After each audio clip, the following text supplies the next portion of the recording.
جی अस्सलाम वालेकुम। मैं हूं डॉक्टर मोहम्मद इत्तफाक और आप देख रहे हैं साइंस टॉक। आज हम 4 से 5 ऐसे सवालों के जवाब देंगे इस वीडियो में जो आम इंसान को समझने के लिए बहुत ज़रूरी हैं कि क्लाइमेट चेंज क्या है, क्लाइमेट चेंज हमारी ज़िंदगी को किस तरह से मुतासर करता है और क्लाइमेट चेंज के एक आम आदमी की ज़िंदगी में क्या तब्दीलियां आ रही हैं और पाकिस्तान जैसे मुल्क जो है वो इससे कैसे मुतासर हो रहे हैं। तो चलें बढ़ते हैं हमारे आपने जो क्वेश्चन नंबर 1 के ऊपर कि क्लाइमेट चेंज क्या है। तो क्लाइमेट चेंज ज़मीन का दर्जा हरारत में तब्दीली का नाम है, जो एक ऐसा पैटर्न है कि जिससे एक लंबे अरसे तक ज़मीन का जो दर्जा हरारत है वो तब्दील हो जाएगा। और वो तब्दीली जो है वो इंसानी सरगर्मियों की वजह से हो रही है, कि हम जिसको कहते हैं कि फॉसल फ्यूल्स का इस्तेमाल जो ग्रीन हाउस गैसेस पैदा करता है, जिसकी वजह से ज़मीन का ना कि सिर्फ टेम्परेचर बढ़ रहा है बल्कि उससे मुख्तलिफ मौसमियाती तब्दीलियाँ वो जन्म ले रही हैं। तो अब अगला सवाल आपके जहन में आ सकता है कि ग्रीन हाउस गैसेस क्या है।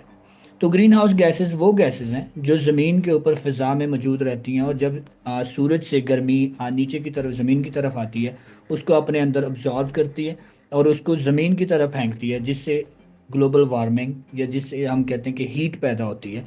और साथ ही साथ ये वो गैसेस हैं कि जो ज़मीन से निकलने वाली जो गर्मी है उसको फ़िज़ा में जाने से रोकती हैं, जिससे अल्टीमेटली ज़मीन जो है वो गर्म हो रही है। अब वो कौन सी ऐसी गैसेस हैं और उनके कौन से ज़राए हैं कि वो कहाँ से खारिज होती हैं और वो कौन कौन सी गैसेस हैं। तो उसमें सबसे पहले जो गैस है वो है CO2, या जिसको हम कार्बन डाइऑक्साइड कहते हैं। ये कोयला, तेल, गैस, जंगलात की कटाई और उनको जलाने से और इंडस्ट्री से जो है वो रिलीज़ होती हैं। दूसरी इसमें जो गैस है वो मीथेन है, जिसको हम CH4 कहते हैं। कि ये वो गैसेस हैं जो जानवरों से गंदे पानी के ज़खायर जहाँ पे होते हैं वहाँ से लीक होती हैं। तीसरी जो है वो इसमें N2O है, जिसको हम नाइट्रस ऑक्साइड कहते हैं।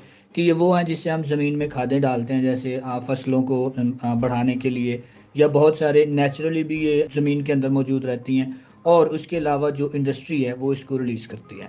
चौथी जो है वो गैस, इसमें उसको फ्लोरिनेटेड गैसेस कहते हैं या एफ गैसेस कहते हैं। ये वो गैसेस हैं जो रेफ्रिजरेटर से, AC से और एयर कंडीशनिंग से, या मुख्तलिफ ऐसी इंडस्ट्रीज जो पाकिस्तान में या पूरी दुनिया में कहीं भी लगी हुई हैं वहाँ से खारिज होती हैं। ये वो ग्रीन हाउस गैसेस हैं जो ज़मीन को अल्टीमेटली उसके दर्जा हरारत के बढ़ने में एक अच्छा खासा कंट्रीब्यूट कर रही हैं। अब इससे हो क्या रहा है। अब ग्रीन हाउस गैसेस जब ज़्यादा हो जाती हैं ज़मीन के अंदर तो उससे उसका दर्जा हरारत जो है वो बढ़ रहा है, जिससे जिसे हम आम जुबान में ग्लोबल वार्मिंग कहते हैं। अब ग्लोबल वार्मिंग से क्या होगा, इससे ग्लेशियर जो है वो पिघलेंगे, इससे जो समुंदर का टेम्परेचर है वो ज़्यादा होगा। और आखिरी इसमें जो शदीद बारिशें हैं या ऐसे मौसमों में बारिशें होंगी जब हम उसको एक्सपेक्ट नहीं कर रहे, कि मसलन फसलें पकी हों और उस दौरान बारिश हो जाए और वो फसलें तबाह हो जाएं। तो अनप्रडिक्टेबिलिटी जो है वो रेन पैटर्न्स की इसमें बढ़ जाती है, कि पता नहीं है कि बारिशें कब होंगी और कितनी शिद्दत के साथ होंगी। ये ग्रीन हाउस गैसेस जो है जिनको हम फ़िज़ा में अमिट कर रहे हैं, ये दो तरीके से होती हैं। एक तो ये कुदरती अमल भी है कि ये ज़मीन, ये कायनात चेंज हो रही है और वो चेंज होती रहती है और वो अरबों सालों से हो रही है। लेकिन साथ ही साथ इंसान की ऐसी सरगर्मियाँ, कि जैसे मैंने अभी कहा है कि सनतें हमने लगाई हुई हैं, इंडस्ट्री है, एनिमल्स हैं, इंसान हैं, तेल है, कोयला है, ये हम जला रहे हैं। इसकी वजह से इस अमल में मज़ीद तेज़ी आ गई है। अब एक तो ये है कि ये कायनात कुदरती तौर पे बदल रही है, और दूसरा हम इंसान उसको बदलने में बहुत ज़्यादा हद तक कंट्रीब्यूट कर रहे हैं। अब अगला सवाल की तरफ बढ़ते हैं, वो ये है कि पाकिस्तान जैसा मुल्क क्लाइमेट चेंज से कैसे मुतासर हो रहा है। तो पाकिस्तान हालिया तौर पर आपने देखा कि क्लाइमेट चेंज की वजह से शदीद मुतासर हो रहा है, जिसकी वजह से पाकिस्तान में मसलन बढ़ रही है, गर्मी की लहरें बढ़ रही हैं। अर्बन एरियाज़ में, लाहौर में, कराची में, इस्लामाबाद जैसे एरिया में इससे ग्लेशियर्स पिघल रहे हैं। जब ग्लेशियर्स पिघलेंगे तो उससे सैलाब आएंगे। अब ग्लेशियर्स दुनिया में तकरीबन ये जो हमारा खिता है, हिमालयाज़ का जो एरिया है, इसमें दुनिया में सेकंड लार्जेस्ट ग्लेशियर्स हैं, तकरीबन 55,000 के करीब हैं। जब वो पिघलेंगे उससे सैलाब आएंगे, और जब सैलाब आएंगे आपका इंफ्रास्ट्रक्चर इतना रिजिलियंट नहीं है, और उससे आपकी फसलें तबाह होंगी, उससे आपके घर तबाह होंगे, उससे आपकी प्रॉपर्टीज़ तबाह होंगी, और उससे इतना ज़्यादा नुकसान होगा कि एक पाकिस्तान जैसा मुल्क जो है वो उसके लिए तैयार नहीं है। साथ ही साथ आपने 2022 के सैलाब देखे होंगे जिसमें लाखों लोग बेघर हो गए, और साथ ही साथ उनके जानवर मर गए और फसलें तबाह हो गई। तकरीबन पाकिस्तान को 33 अरब डॉलर का नुकसान हुआ। साथ ही साथ इससे जो है वो पानी में बहुत हद तक कमी नज़र आएगी, क्योंकि बारिशों के पैटर्न हमें पता नहीं है।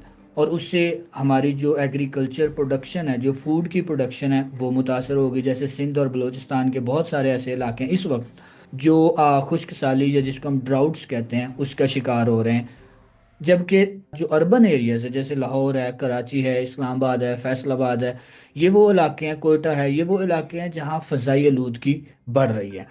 تو یہ وہ ایسے اثرات ہیں کہ جو عام آدمی کی زندگی پر معیشت کے لحاظ سے بھی، یعنی اکانومی کے لحاظ سے بھی، ہیلتھ کے لحاظ سے بھی، خوراک کے لحاظ سے یعنی فوڈ سسٹمز کے، اور واٹر سسٹمز جو ہیں وہ ان کو سب سے زیادہ ڈائریکٹلی افیکٹ کرے گا یہ کلائمیٹ چینج کی جو تبدیلی ہیں۔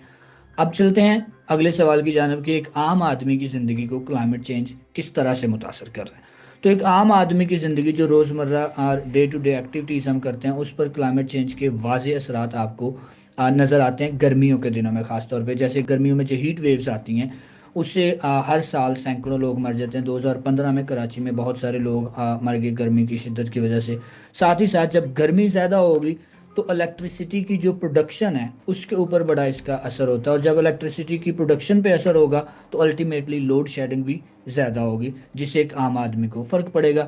ہیٹ ویوز کے علاوہ اس کا دوسرا جو بڑا امپیکٹ ہے وہ ہے ایگریکلچر کے اوپر، کہ بارشوں کا ایسے موسموں میں ہو جانا کہ جب ہم ان کو ایکسپیکٹ نہیں کر رہے، یا ایسے موسموں میں نہ ہونا جب ہم اس کو ایکسپیکٹ کر رہے ہیں، اس کی وجہ سے پانی میں کمی یا زیادتی ہو جاتی ہے، جس کی وجہ سے کسانوں کی جو فصلیں ہیں وہ تباہ ہو جاتی ہیں، اور اینڈ پہ آ کے وہ جو فصل پیدا نہیں ہوئی منڈیوں میں نہیں آئی، منڈیوں میں نہیں آئے گی تو آپ کے ہاں خوراک کی قلت ہو جائے گی، اور اس کے اوپر آپ کو باہر سے منگوانی پڑیں گی چیزیں۔ جب آپ باہر سے چیزیں منگوائیں گے تو آپ کے ہاں مہنگائی زیادہ ہوگی، اور الٹیمیٹلی اس کا جو بوجھ ہے وہ ایک عام آدمی کی جیب پر پڑے گا۔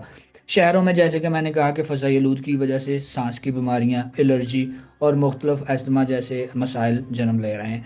ساتھ ہی ساتھ موسموں میں شدت پیدا ہو رہی ہے، طوفان زیادہ آ رہے ہیں، سیلاب زیادہ آ رہے ہیں، ڈراؤٹس زیادہ تیزی سے جو ہے نا وہ ہمیں نظر آ رہے ہیں، اور عام انسان کی جو روزگار ہے اس سے وہ متاثر ہو رہی ہیں۔ اب کلائمیٹ چینج ایک عام آدمی کی زندگی پر تو ہم نے دیکھا کس طرح سے اثر انداز ہو رہا ہے، لیکن ایک عام آدمی کی صحت پر اس کے کیا اثرات ہیں، یہ آج کا ہمارا آخری سوال ہے۔ تو کلائمیٹ چینج جو ہے وہ ایک عام آدمی کی صحت کو بہت مختلف طریقوں سے متاثر کر رہا ہے۔ سب سے پہلے ہیٹ ویوز، گرمی کی شدت، اس کا دورانیہ بڑھ جائے گا، لوڈ شیڈنگ ہوگی، اور اس سے لوگوں کو ہیٹ سٹروکس جو ہیں وہ آ سکتے ہیں۔ ہیٹ اسٹروک کے کیسز پاکستان میں بہت زیادہ، تقریباً سال کے 3,50,000 کے قریب کیسز پاکستان میں آ رہے ہیں، اور اس پر خاص طور پر جو بوڑھے لوگ ہیں ان کے اوپر، یا جو وہ لوگ جو مزدور ہیں جو دن میں مزدوری کرتے ہیں گرمیوں میں، مئی جون جولائی کے مہینوں میں، ان کے اوپر اس کا بہت زیادہ اثر ہے۔ دوسرا، صحت کے حوالے سے فضائی آلودگی میں سانس کی بیماریاں، دمہ اور الرجی جیسی بیماریاں عام ہو رہی ہیں، اور وہ لوگ جو آلریڈی دمہ کے مریض ہیں ان کے لیے زیادہ مشکلات پیدا ہو جاتی ہیں۔ لاہور میں، کراچی میں اور دیگر بڑے شہروں میں اسموک جیسا مسئلہ بھی ہم نے دسمبر 2024 میں دیکھا، اور گلے میں خراش یا آنکھیں خراب ہو جانا، یہ وہ مسائل ہیں جو کلائمیٹ چینج کی وجہ سے صحت کے حوالے سے عام آدمی کی زندگی کو متاثر کر رہا ہے۔ جب بارشیں ہوتی ہیں، زیادہ بارشیں ہوتی ہیں تو سیلاب آتے ہیں، سیلاب کی وجہ سے مختلف بیماریاں پیدا ہوتی ہیں، جیسے ڈینگی جیسے وائرسز ہیں، ملیریا ہے، یا ہیضہ جیسی بیماریاں جو ہے وہ پاکستان میں پھیلتی ہیں جب بھی سیلاب آتے ہیں۔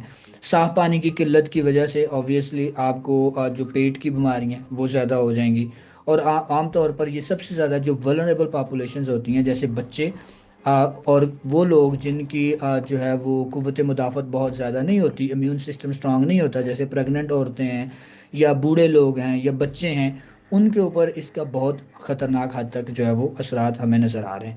ساتھ ہی ساتھ آخری جو صحت کا مسئلہ ہے وہ ہمیں نظر آ رہا ہے کہ مینٹل ہیلتھ کے ایشوز، یہ جس کو ہم ذہنی صحت کہتے ہیں، کیونکہ جیسے آپ عام طور پر اس کو سمجھ لیں کہ جیسے اگر موسم اچھا ہو تو ہمیں اچھا لگتا ہے کہ چلیں یار چائے پیتے ہیں، سموسے کھاتے ہیں، باہر کہیں نکلتے ہیں، ٹھیک ہے۔ لیکن اگر موسم خراب ہوتا ہے تو ہر بندے کو عجیب سی آوازاری ہو رہی ہوتی ہے کہ یار اتنی گرمی ہے، اتنی سردی ہے، کیا کرے بندہ ایسے۔ تو جب موسم اچھا ہوتا ہے تو آپ کو اچھا فیل ہوتا ہے، اور جب اگر موسم خراب ہو یا موسم اچھا نہ ہو تو آپ کو برا محسوس ہوتا ہے، اور اس سے آپ کا سٹریس، انزائٹی، ڈپریشن جیسے مسئلے بھی نظر آتے ہیں۔ کہ یہ ایسے ہی ہے کہ باہر کا ماحول اگر خراب ہے تو اندر کا ماحول بھی خراب ہے، اگر باہر کا ماحول اچھا ہے تو اندر کا ماحول بھی اچھا ہے۔ تو اگر آپ کو اسی طرح کی ویڈیوز مزید چاہیے، اور آپ کو کلائمیٹ چینج اور روزمرہ کی جو صحت کے مسائل ہیں اس کے اوپر آگاہی چاہیے، تو ہمارے چینل سائنس ٹاک کو سبسکرائب کیجیے۔ Thank you.